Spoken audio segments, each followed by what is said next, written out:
The ability to practice Islam in America with dignity. This is one of the key goals of our work here at CARE. We fight to ensure that American Muslims can hold their heads up high as they work, go to school, travel, and live their lives. In the workplace, in schools, at airports, or at border crossings, American Muslims, like all other Americans, deserve to be treated with the dignity our Constitution guarantees. There was a time when Muslim employees could be fired for wearing a hijab, growing a beard, or praying at work, when Muslim incarcerees could have their basic religious rights revoked by prison authorities, when Muslims could be profiled and harassed while traveling without being able to stand up to the power of the government. In one of our earliest cases, a Muslim flight attendant named Rose was barred from wearing a hijab on the job. This was the norm back then. But that was then. This is now. Since 1994, CARE has literally changed legal precedent by winning numerous victories for the civil rights and dignity of our community. Our work has contributed to the introduction of policies at countless businesses protecting the religious freedom of Muslim employees, the granting of accommodations like prayer breaks and excused absences for Jummah and Eid for Muslim students. And we've been able to successfully challenge the unconstitutional so-called terrorism watch list and the no-fly list.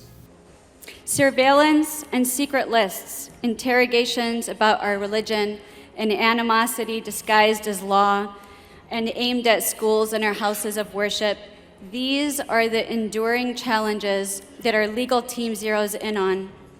Behind our work is the simple premise that our rights to avoid atrophy must be exercised.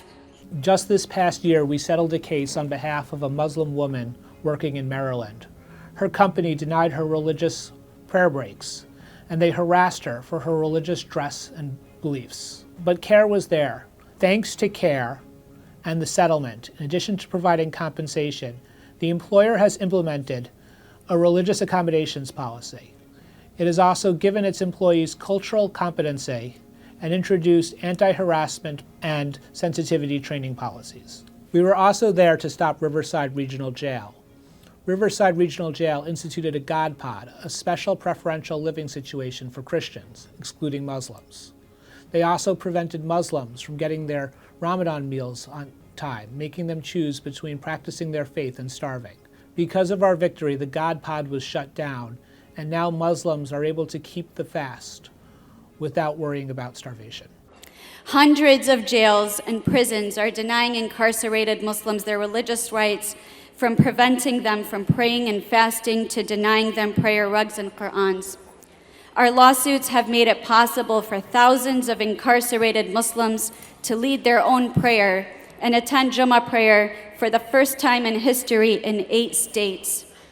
But our work continues. We're bringing a lawsuit against Chisago Lakes School District, who allowed a young Muslim named Jacob El-Sharkawy Letourneau to be bullied and harassed by students and staff until he tragically took his own life. We're also filing a lawsuit against Fairfax County sheriffs and officials who arrested Abrar Omesh, a young Muslim American activist and elected official.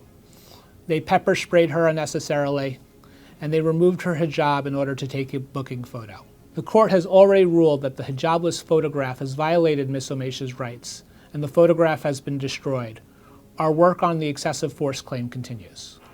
In my case, I didn't even know where to start, folks. And honest to goodness, I don't even know that I would have taken this up as undignifying as it was and as frustrating as it was. But where does one even start after an incident like that? Unpacking the experience itself and navigating through the legal, which kind of lawyer and where and how and who's going to even understand me as a Muslim needing to navigate this, particularly a political official as a Muslim. It's too complicated for your run-of-the-mill law firm. That's why we need CARE. CARE is also continuing its fight against the watch list and the no-fly list. We're bringing lawsuits on behalf of American Muslims in Virginia, in the District of Columbia, in Maryland, in Texas, and in Oregon.